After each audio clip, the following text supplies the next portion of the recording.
महिलाओं को सजने संवरने और सुंदर दिखने का बड़ा शौक होता है और इसके लिए वो खूब पैसा खर्च करती हैं। और इसी कॉस्मेटिक इंडस्ट्री में एक कंपनी बड़ी फेमस है जिसका नाम है लैक्मे।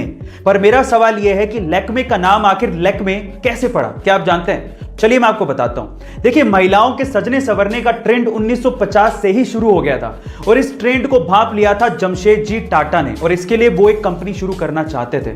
हमारे इंडियन ट्रेडिशन में सुंदरता का पर्याय माना जाता है गॉडेस लक्ष्मी को, और लक्ष्मी को फ्रेंच में बोला जाता है लैक्मे।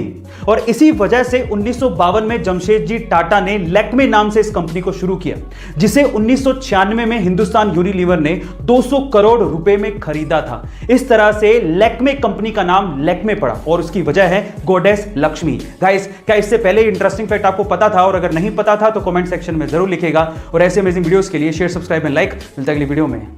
एक बार एक शिकारी ने चिड़ियों को पकड़ने के लिए गजब का कुत्ता खरीदा। उस कुत्ते की खास बात यह थी कि वो पानी पे चल सकता था। अब वो ये कुत्ता अपने दोस्तों को दिखाना चाहता था और वो इस बात से बहुत एक्साइटेड था कि इस कुत्ते को देखने के बाद उसके दोस्त उसकी तारीफ करेंगे। अब एक दिन उसने अपने दोस्तों को बत्तखों का शिकार करने के लिए बुलाया।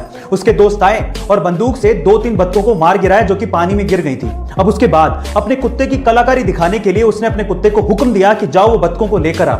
उसका कुत्ता भागता गया और बत्तखों को लेकर आ गया, लेकिन इतनी कलाकारी देखने के बावजूद भी उसके दोस्तों ने उसे कुछ कहा ही नहीं। लास्ट में जाते जाते उस आदमी ने अपने दोस्तों से पूछा कि क्या तुमने इस कुत्ते में कुछ खास चीज देखी? तो पता है उन दोस्तों ने क्या कहा? उन दोस्तों ने कहा कि हाँ, एक खास चीज देखी है, तुम्हारा कुत्ता तैर नहीं सकता। गाइस, कई लोगों को हर चीज में नुक्स निकालने की आदत होती है। ऐसे लोगों से हमेशा दूर रहना चाहिए। गाइस, ऐसे अमेजिंग वीडियोस के लिए शेयर, सब्सक्राइब एंड लाइक। मिलता है अगली वीडियो में। आजकल के इंडियन यूथ को यह लगता है कि इंडिया ने आखिर टेक्नोलॉजी में दिया ही क्या है, तो थांबा। सबसे पहले है यूएसबी, जिसकी फुल फॉर्म है यूनिवर्सल सीरियल बस। अब इस कॉन्सेप्ट को डेवलप किया था अजय भट्ट ने, जो कि एक इंडियन अमेरिकन कंप्यूटर आर्किटेक्ट है। दूसरा है फाइबर ऑप्टिक्स, जिसके बिना इंटरनेट काम नहीं कर सकता। इस कॉन्सेप्ट को डेवलप किया था नरेंद्र सिंह कपानी ने, जिन्हें फादर ऑफ फाइबर ऑप्टिक्स भी कहते हैं। और तीसरा और सबसे इंपॉर्टेंट है वायरलेस कम्युनिकेशन, जिसके बिना आपका मोबाइल, टीवी या वाईफाई काम ही नहीं कर सकता। और इस कॉन्सेप्ट को डेवलप किया था जगदीश चंद्र बोस ने। गाइस, इंटरनेट की दुनिया भी इंडियंस के दिमाग के बिना काम नहीं कर सकती। So proud to be an Indian. Guys, ऐसे अमेजिंग वीडियोस के लिए शेयर, सब्सक्राइब एंड लाइक। मिलता है अगली वीडियो में।